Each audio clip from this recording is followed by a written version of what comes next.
I wasn't expecting Caitlin Clark to be coming back this early, but ESPN put out an article earlier this week kind of summing up. They was predicting Caitlin Clark to be back by August the 12th. Now, this just came out of the pipeline of the Indiana Fever front office. Let's pull it up right now. The WNBA is buzzing again. The star everyone's been waiting for might finally hit the court. After weeks of silence and endless rumors, Caitlin Clark's injury report has shifted to a game-time decision, sparking excitement across the league. The Indiana Fever's franchise leader, a massive ratings draw, and one of the most influential figures in women's basketball, is preparing to suit up once more. Caitlin effing Clark is a game-time decision. She is a game-time decision. She is, as far as I'm aware, someone said she's listed as questionable on the app. Someone said on the app she's listed as questionable. But she is a game time decision, apparently. Look, if we're going to be honest, no, she's a game time. When Clark returns to the hardwood, it's more than just an athlete recovering from an injury. It's a jolt of energy to the league itself. Without their marquee attraction, the WNBA has struggled to keep momentum, with audience numbers sliding sharply. Now, the spark is back, and everyone connected to the league understands how much rides on her next performance. Caitlin Clark may be back, and that will leave a run of 1, 2, 3, 4, 5, 6, 7, 8, 9, 10, 11 games left to get ready for the playoff run. Right now, you're looking at the Atlanta Dream, or you're looking at the Phoenix Mercury, which should be very interesting considering all the plots around that. The hard truth, widely understood but rarely spoken, is that Caitlin Clark's absence has been costly. Before her groin injury on July 15th, Indiana Fever games were drawing an impressive average of 1.81 million viewers. Once she was sidelined, that figure plunged to just 847,000, a staggering 53% decline that shook the league to its core. I can argue this intelligently. No one person means as much to their league, whatever league it is, as Caitlin Clark means to the WNBA. And no person has done more for their league than what Caitlin Clark has done for the WNBA. Patrick Mahomes does not mean that much to the NFL. Steph Curry does not mean that much to the NBA. LeBron James does not mean that much to the NBA. She is a monster. When we look back on this, Caitlin Clark will be for the WNBA what Magic Johnson and Larry Bird were for the... Impact extended beyond Indiana. League-wide national WNBA viewership fell by 55% while Clark was out. In other words, more than half the audience disappeared simply because one player wasn't on the court. That's not just influence. It's a level of economic reliance that could make even the most seasoned business executive uneasy. You can't tell me that the Caitlin Clark effect isn't real. You knew when news broke yesterday that Caitlin Clark was going to be out for a few weeks, that ticket prices were going to go down, but I never expected them to go down 71% for the rivalry game. I can't help but laugh because the first thing that I thought of when I saw this was a quote that we got last year from Angel Reese when she was talking about how people don't just watch the WNBA for Caitlin. They watch it because of her as well. Hate to say it, those numbers don't lie. They're watching because of Caitlin. Ticket sales painted the same grim picture. With Clark in uniform, Fever games averaged around $137 per ticket. Without her, that average dropped to about $80. When Indiana met the Chicago Sky without both Clark and Angel Reese, seats that once went for $86 could be had for just $25. Even marquee matchups saw prices tumble. Premium seats that fetched $210 slipped to $95, and the cheapest options fell from $86 to $25. Some teams had even moved games to bigger arenas expecting Clark's draw, only to be left with unsold inventory. The Washington Mystics, for example, shifted a matchup to Baltimore in anticipation of Clark-fueled demand, but once she was ruled out, ticket prices plunged from $41 to just $14. Fever Sky tickets dropped 71% on TickPick after Caitlin Clark injury. The getting price for the Chicago Sky versus Caitlin Clark's Indiana Fever game was $86.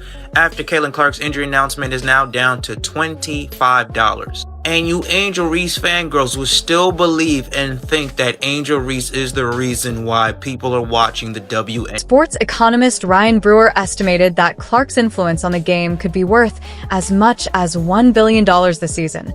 And that figure isn't just hype. It reflects merchandise sales, tourism, media rights, and the full scope of benefits that come with being a cultural force beyond the sport itself. For the Fever alone, her presence was pegged at around $340 million in value, elevating them from a middle-of-the-pack franchise to the WNBA's crown jewel. And her impact reaches well past Indianapolis. I think we're on the verge of seeing Caitlin Clark become bigger than the sport herself.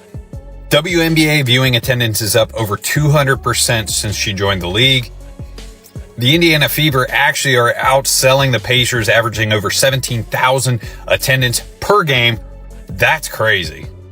$1 billion is the estimated increase in WNBA valuation based on Caitlin Clark alone. $1 billion. Now, this is up about 25% from the total economic value. Crazy to see these kind of numbers. I think we're on the verge of seeing something like MJ Tiger, where the average consumer goes to the TV because of somebody. When Clark hits the road, demand follows. Ticket prices at away games rise by an average of 140%, with resale seats going for about $312. Of the 10 highest-selling WNBA games on StubHub this year, every single one has featured the Fever. Retail numbers tell a similar story. Dick's Sporting Goods reported a 233% jump in WNBA merchandise sales compared to last season, while Fanatics logged a more than 500% surge. Clark is now among the top 20 best-selling athletes across all sports and ranks 6th among basketball players, even alongside NBA stars. Her Nike endorsement, reportedly worth $28 million over 8 years, dwarfs her $76,535 WNBA salary, underscoring the enormous gap between her value to the league and her actual paycheck. Caitlin Clark's agent, Aaron Kane, said Caitlin will never be paid what she's worth by the WNBA because it is quite literally impossible for them to pay her what she's worth. An economist at Indiana University Columbus calculated that Caitlin Clark was responsible for $36 million in economic impact to the city of Indianapolis, and that she is responsible for 27% of the entire WNBA's economic activity for this past season, including attendance, merchandise sales, and television. One player in a big league responsible for 27% of the economic. Clark's looming return comes at a pivotal moment for the Indiana Fever, who've been in survival mode since her injury. In the August 7th matchup against the Phoenix Mercury, both backup point guards, Ari McDonald and Sydney Colson, suffered season-ending injuries, forcing the team to sign 12-year veteran Odyssey Sims on a hardship deal. Despite the setbacks, the Fever have gone 6-4 in their last 10 games, including a commanding 92-70 win over the Chicago Sky, while fielding just 9 healthy players. Kelsey Mitchell thrived at point guard in that game, putting up 26 points and 8 assists with only 1 turnover. Aaliyah Boston has been dominant as well, hitting 78% of her shots over a 4-game span without Clark. Still, the reality inside the organization is clear. This is temporary. The Fever can hold their own for short stretches without Clark, but they can't reach championship level, nor maintain the massive TV ratings and ticket demand that have elevated them from an afterthought to a centerpiece franchise. Even Sophie Cunningham has acknowledged the team plays like 2 different squads, one with Clark and one without her. Now, if you're wondering about Odyssey, she is a guard, 5'8". She's a veteran, 33 years old. This is interesting. She's been an all-star. She's also was 2019 All-WNBA, 2014 All-Rookie Team. She's had some good seasons in here, folks. No, she doesn't have a great history with the three-point shot. But if Caitlin Clark is coming back, In a recent appearance on Sue Bird's podcast, Clark opened up about the mental weight of being the face of an entire league. She acknowledged that whenever she's sidelined, both ticket sales and TV ratings take a hit, a reminder that the stakes for her extend far beyond the scoreboard. The pressure isn't solely about performance anymore. It's about realizing that jobs, revenue, and the growth of women's professional basketball all hinge, in part, on her ability to stay healthy. Her mother's recent text during this injury stretch captured the burden perfectly. You've given so much to everyone else. Now you need to give time to yourself. For Clark, this isn't just a standard rehab process. It's the challenge of balancing personal well-being with the economic health of a sport built around her presence. She also described the unique difficulty of returning mid-season without the gradual buildup of a training camp. It's not like I get to work my way into game shape. It's more like, here's game 30, go perform.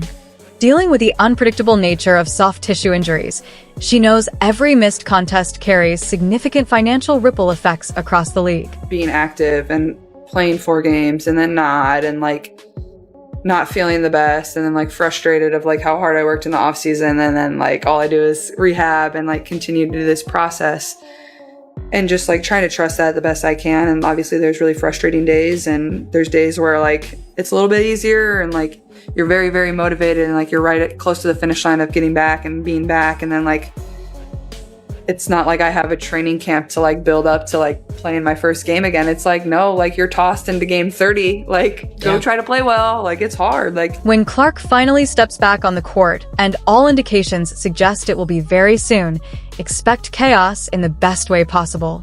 Her return game is poised to become one of the most watched WNBA regular season matchups in history. The last time she came back from injury, facing the New York Liberty on June 14th, the broadcast peaked at 2.8 million viewers and ranked as ESPN's third highest viewed WNBA game on ABC. Even with Clark missing 19 of 32 games this season, league-wide viewership is already up 21% compared to 2024. Non-fever games have experienced a striking 37% increase, signaling that the WNBA has begun to grow its audience beyond just Clark's personal following. Yet, everyone knows the real excitement will kick in once she's fully healthy. The timing couldn't be better. The Fever currently sit 5th in the standings at 18-14, firmly in playoff contention but still needing wins to lock in their postseason spot. Riding a wave of confidence after dismantling Chicago without their star, the team has shown it can compete at a high level even under challenging circumstances. Now, Caitlin Clark just helped deliver a major statement win. On Saturday, June 14, Caitlin Clark returned to the court for the Indiana Fever after missing 5 games due to a quad injury. The Indiana Fever handed the New York Liberty their first loss of the season, and Caitlin Clark was at the center of it. She made a return with force, leading the charge on both ends of the floor, and she came back in dominant fashion, putting up 32 points, 9 assists, and 8 rebounds. Just shy of a 30-point triple-double in a 102-88 win over the New York Liberty. Now, even NBA's own LeBron James took notice, posting the CC effect. The economic impact of Clark's return is enormous. ESPN Networks, which had experienced a slight dip in WNBA viewership before she returned last season, saw a major boost once she was back on the court. Across ESPN platforms, games featuring Clark now average 1.3 million viewers, a 7% increase over already strong baseline numbers. Vice President Flora Kelly highlighted Clark's significance while noting the league's broader growth. We love Caitlin Clark. She's phenomenal, a generational talent. But the expansion we're seeing outside Fever games is something people often overlook. Still, 21 of the 24 WNBA broadcasts that exceeded 1 million viewers last season included Clark. Her return comes at an ideal time as the league approaches its new $2.2 billion media rights deal in 2026 with NBC Sports and ESPN. With both networks banking on continued growth anchored by her presence, teams across the league are adjusting to her drawing power. The Atlanta Dream, Connecticut Sun, Dallas Wings, Las Vegas Aces, Washington Mystics, and Chicago Sky have all moved home games against Indiana to larger venues to meet heightened demand. During a preseason exhibition in Iowa, Fever tickets became the priciest of Clark's career, with resale prices soaring past $1,750.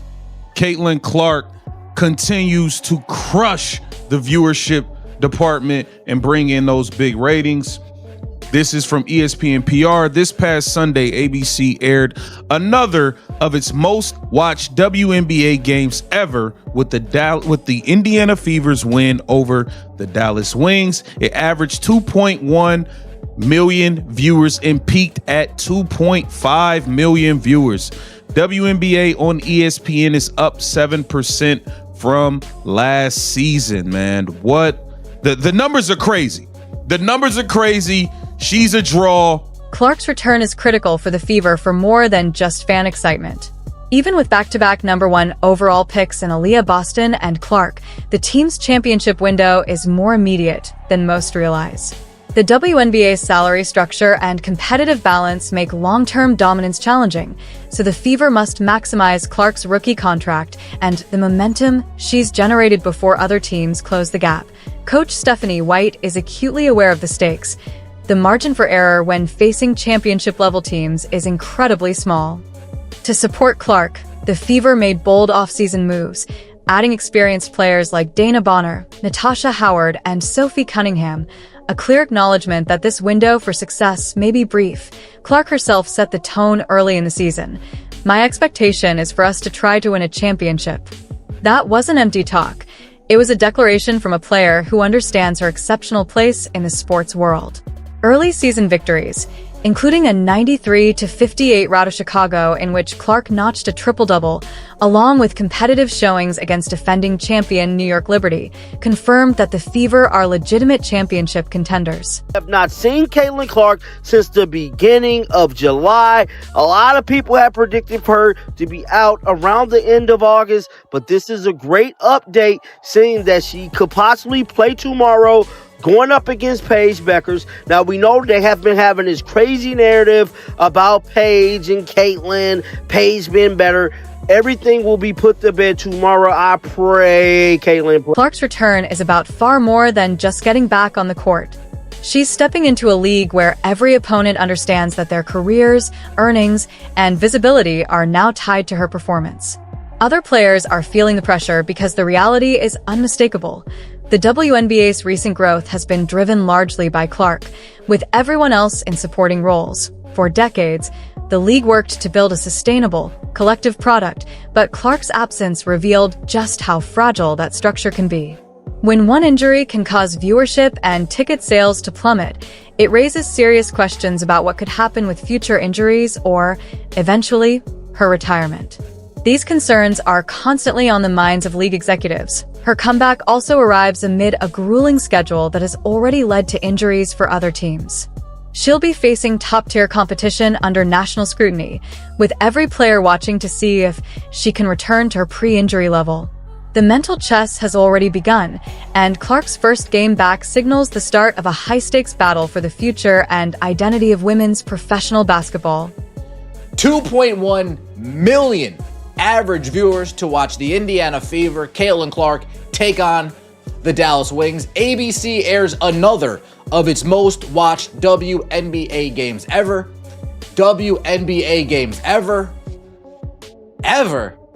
Ever, ever, forever, ever, forever, ever. ABC's fourth most watched WNBA game ever. More than 120 regular season and postseason games.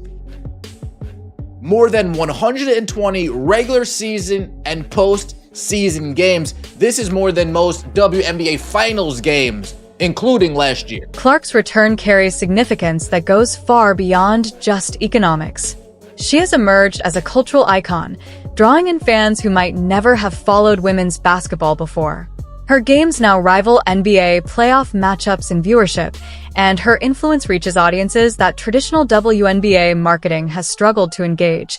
The Caitlin Clark effect has turned women's basketball into must-see entertainment, but it also brings extraordinary expectations. She represents the ambitions of players seeking higher salaries, the investments of broadcasters backing the league, and the hopes of fans who see this moment as a potential turning point for the sport. Her record-breaking 1.3 million All-Star votes, up from only 96,000 just 2 years earlier, highlight her remarkable connection with audiences. Clark consistently drives record attendance, television ratings, and widespread media coverage that the WNBA once only dreamed of achieving. With her set to return, the league is welcoming back its star attraction, and the basketball world is poised to witness the impact firsthand.